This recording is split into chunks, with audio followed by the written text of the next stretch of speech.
Hello, everybody. We're now moving on to the next focus for reading, and that's point of view. And again, this is stuff that you've probably learned before, but I'm going to hopefully be adding a little more depth of complexity to the analysis of the writing point of view of a story. So, point of view is beyond just once upon a time, right? You need to be asking yourself, who is telling the story? How much is this person allowed to know? And to what extent does the narrator look inside the characters and report their thoughts and feelings? If you can answer those three questions, you can answer what the point of view is. But what's more important on top of that is what are the benefits and the limitations of each of those points of view, and how does that point of view help add to the reader connecting and to the overall effect and meaning of the story? So there are many kinds of points of view, but there are four basic ones. There are more than just these ones, but we're gonna just stick to the basics for our needs. One, of course, is the omniscient one. The second one's the third person limited, and it can follow a major character or a minor character. It can also be first person point of view from a major character's point of view or a minor character's point of view. Like The Great Gatsby, I wouldn't say it's a non major character, but the protagonist is not Nick Carraway. It's Jay Gatsby. But it's narrated from Nick Carraway's point of view. So sometimes One Flew the Cuckoo's Nest is another story where a character that doesn't even talk until the end, um, he's kind of an emotional mute. He is telling you what happens in the mental hospital, and he's just kind of on the side, holding a broom, staring at everyone, and not partaking in most of the action.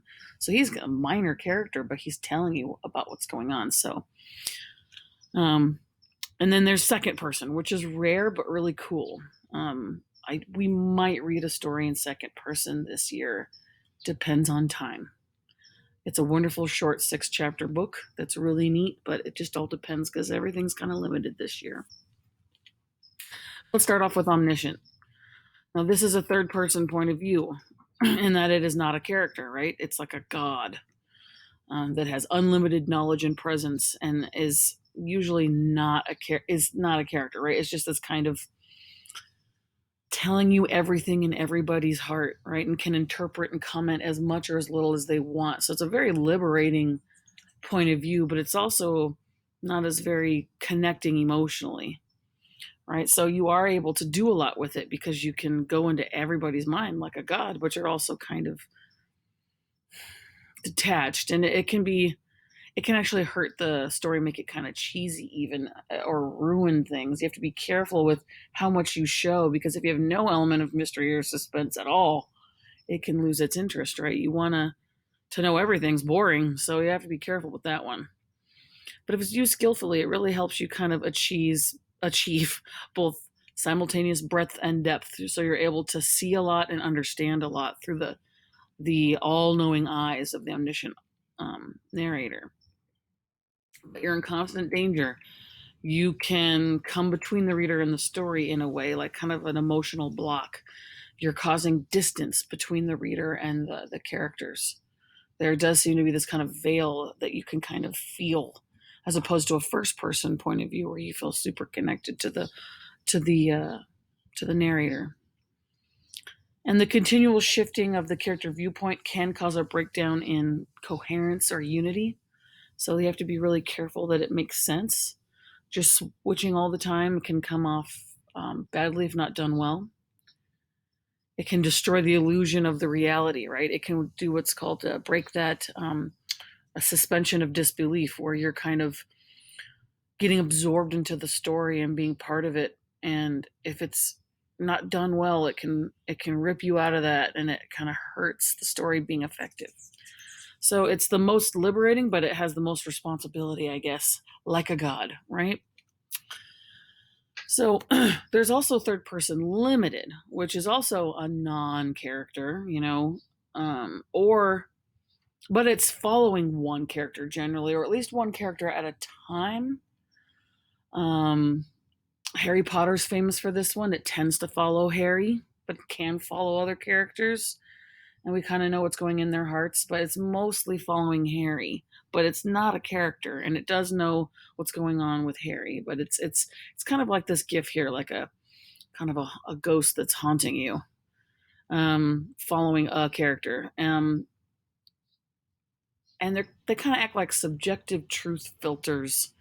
It kind of helps um, give a kind of objectivity to what's going on that um, a first person point of view is problematic with, but you feel more connected maybe than omniscient. So you can move inside and outside the characters, so you can kind of pull away and see from the outside and have that objectivity. But they're also able to kind of go inside the character, kind of like what this GIF is showing, right? So you can kind of see what's going inside their minds, but they don't really leave their sides, right? So the third person limited can tell us what they see, hear, think, and feel, and they may interpret characters' thoughts and behaviors, and they know everything about that character's point of view, but they're limited to other things. It helps build more suspense and mystery, and it's almost like you are a fly on the wall following that one character. So it feels a little more intimate, even though you're still kind of kept away from entirely being that person as if it was a first person point of view. But it's more reliable probably because of that. There's an unreliability when you're telling your own story because you cannot see yourself from the outside, whereas a third person, limited person narrator can see and judge the character in a way that is more objective than if you're just telling your own story. All of us have no idea what we're like to everyone else, right? So that's a limitation.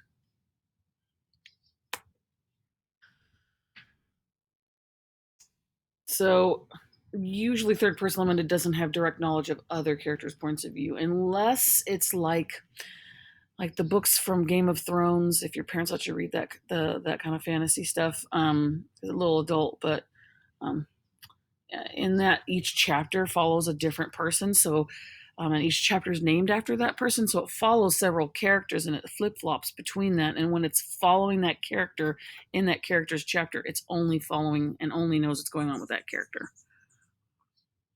Of course, in the next chapter, when it's following somebody else, then it's third person limited for that character. So that's generally how third person limited is. Usually only follows one person, like Harry Potter. But it depends. Sometimes some really good writers can kind of break that rule a little bit and still have more intimacy than that third person omniscient does. And it can follow a major character or a minor character or a participant or an observer. And that choice is really important about how much the writer wants to show us and wants to hide from us, right? You could think about it in movies when we had those POV shots where we're following kind of one character. Why'd they pick that character? It helps us see from their perspective, but we're also then limited, and it can create really good suspense and mystery. So, and also sympathy for that character. And as I said, they're usually more connected, right? It's more like how we experience the world as third person limited. Forces us to make more inferences as opposed to telling us. We're having to do more thinking and figuring out how they're feeling. So we're being led, but we're also being forced to think things through as opposed to a third person omniscient point of view. So we're going to pause here, and I want you guys to answer in the text box, what is the difference between the omniscient point of view and the third person limited narration point of view? Explain to me the important differences between the two. So now we're moving on to first person point of view. And as it sounds, right, it's a character telling you about their story, which is something we're going to be doing soon. You guys are going to be writing personal narratives, stories from your first person point of view. And it could be a major character and it can be a minor character. It can be a protagonist or it could be an observer. Usually not an antagonist. I don't know how that would work. It's possible. But then the antagonist would just be the protagonist and then the protagonist would be the antagonist. I don't think that's workable. But it doesn't have to be a major character, though. It could just be someone kind of watching from the sidelines. And it helps gains this immediacy in reality because it's super direct with you, and it can create some of the most emotional connection with a character that you kind of feel is real and is very memorable, um, and really helps allow for dramatic irony where you are unable to know something, or the character is unable to know something that you don't know. I mean, sorry, let me rephrase that. It offers the opportunity for dramatic irony, right, which helps us kind of have that kind of suspense, that kind of, if you recall, dramatic irony is the kind where you know something they don't know. So you can kind of be upset for the person, like, how could you not see that? Because you are the outsider now. You're able to kind of pull back and judge them and see things. And so that creates a kind of tension too. The best idea I can think of dramatic irony would be like horror movies when you see someone walk outside going, hello, is there anybody there? And you're like, of course there is, you idiot, go back in the house. That's kind of an idea of what dramatic irony is this kind of, you as the observer can see things they can't. And when they're telling you about their life, you're able to make these judgments and understand them in a way that maybe they don't. So that's a very beautiful way to kind of connect and learn through other people's lives. It offers as a kind of vantage point of knowledge and understanding that maybe even the character doesn't understand about themselves. Okay. So it is a limited direct interpretation, though. We can only, see from their point of view, of course.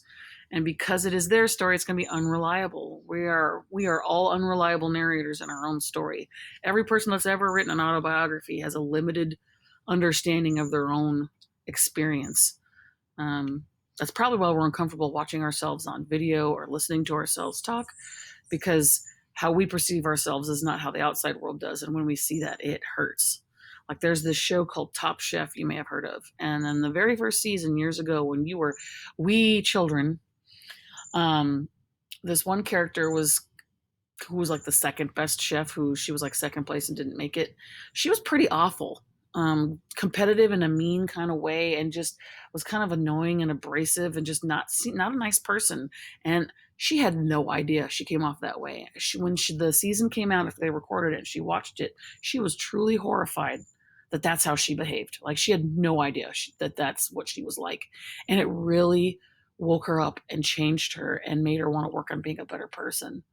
So that's what's kind of like with the first person point of view. Like we do not know everything about ourselves ever, because we are stuck inside ourselves. So you have to question their perceptions. Their emotions can get in the way with interpreting things. They're limited, and you might know things they don't.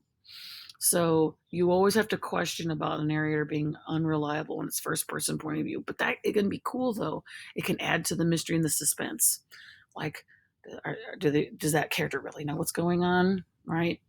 Because what if they're crazy? Ooh, right? We don't know. So there is a problem with using this with artistic unity. The writers, if they're not careful, they can transcend their own knowledge, and you're like, wait, how did you know that? You couldn't know that if it was in reality, right? So you have to be really aware of it as a writer, that you're not, because you as a writer, of course, know you have the whole story in your head. It's really hard to remember all the things that character needs to be ignorant of when you have this giant story in your head. Okay. So yeah, it can harm the unity and coherence, right? It can cause plot holes, right? So we're going to pause again, and I want you guys to answer in the text box, what is the virtue of a first person point of view narration?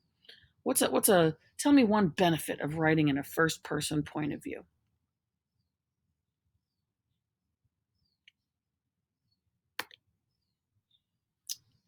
And what is a limitation of a first person point of view?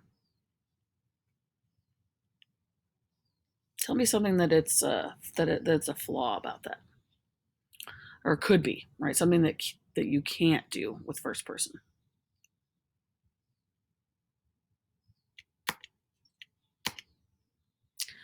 So now the last one we're going to talk about is the second person point of view. It's super rare but neat if the author can pull it off.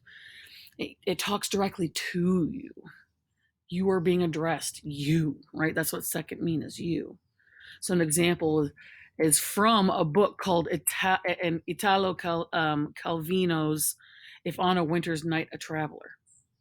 And it's being very meta and pulling out and talking to you as you are reading that book, and says, you are about to begin reading Italo Calvino's new novel, If on a Winter's Night a Traveler. Relax, concentrate, dispel every other thought, let the world around you fade. Like the narrator is talking directly at you. There's a book called The Fall that's in second person that if we get to read it this year, not sure we will, the whole time it's you walking around the streets of Amsterdam with this guy you meet in a bar, and he's talking to you about his life, and he is confessing all these things about himself, and it has all these parts like as if you have responded to him and he responds to your responses, and it's really fun. And I don't want to give it away, but if we don't get to read it, I highly recommend it. It's very neat philosophical book talking directly at you. It's trying to definitely tell you something about yourself. So it's a cool point of view, but rarely used. It's a little hard to do. It takes a real crafted artist to do it. So when you're reading for point of view, remember, as you read, you need to identify what type is this. And you need to ask yourself, how is this character's mind and personality affected by this interpretation? And whether the character is perceptive or imperceptive, right? Are they missing things that you see? Or do they seem to have some understanding and like they're helping you see things? Whether the interpretation can be accepted at face value, like you can trust them, or discounted because of ignorance, like they don't understand stuff, or stupidity, right? They're fools, or self-deception, right? Things they don't want to admit to themselves. And you also want to ask yourself whether the writer chose the best point of view for the purpose of the piece for maximum revelation. I mean, you can have that criticism, like, how would the story be different if it was in a different point of view? How would it change the story? And was it to conceal certain information, to create or maintain some kind of suspense and surprise? Did they do it to deliberately misread readers to later on tell us more true revelations about the character and the theme? Like, kind of like how a magician leads you astray, right? They distract you, and then here comes the magic trick, and you're shocked. Or is it something less literary, like just a hook or a trick, like Scooby-Doo, right? And you can also ask yourself whether the author used the point of view fairly and consistently, right? That kind of artistic unity. Was it consistent or did it shift? That could be a good thing too, if it has a shifting point of view. Sometimes stories do shift and there's multiple points of view, and that could be interesting. And do you feel cheated, or did the point of view add to the effectiveness and artistic unity of the piece? So these are all kinds of questions you want to be thinking about. So the main takeaway I want you to think about is, what point of view is this story told in? What effect and purpose did this choice have? And how did it contribute to the meaning of the work as a whole, to its artistic unity? Okay. So another question for you. In the text box, answer me this. How do you determine the point of view in a story? What should you look out for so that you can tell which kind it is?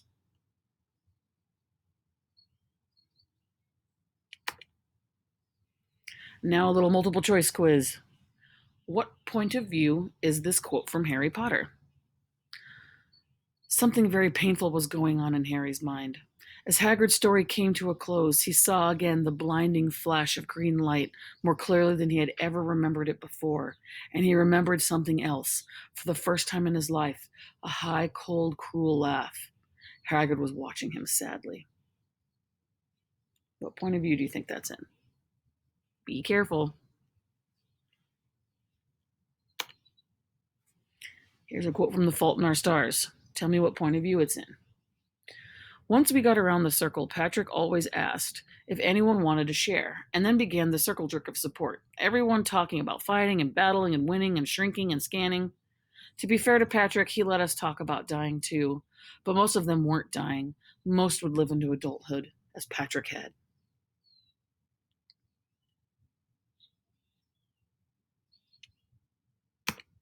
What point of view is this one from Pride and Prejudice by Jane Austen? Elizabeth, having rather expected to affront him, was amazed at his gallantry, but there was a mixture of sweetness and archness in her manner which made it difficult for her to affront anybody, and Darcy had never been so bewitched by any woman as he was by her. He really believed that were it not for the inferiority of her connections, he should be in some danger. Be careful on this one. What kind is this one? There's a couple clues you need to find.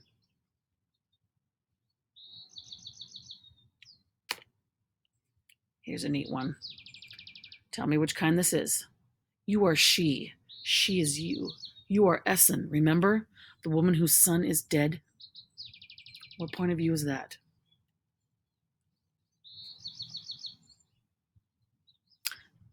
And this from Jonathan Strange and Mr. Norrell, a fantasy story. Tell me what point of view this is. It says, Mr. Segundus had not told Mrs. Pleasance that Mr. Norrell was old, and yet she fancied that he must be. From what Mr. Segundus had told her, she thought of him as a sort of miser who hoarded magic instead of gold. And as our narrative progresses, I will allow the reader to judge the justice of this portrait of Mr. Norrell's character.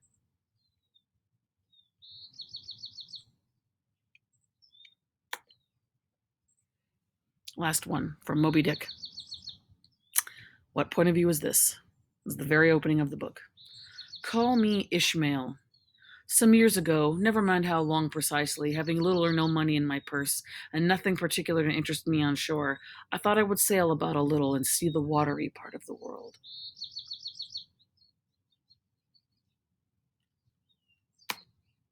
All right, guys, I hope that you gained a little bit of knowledge about point of view and how to think about it to find meaning. And we will be adding this to Paper Menagerie discussion. Have a lovely day.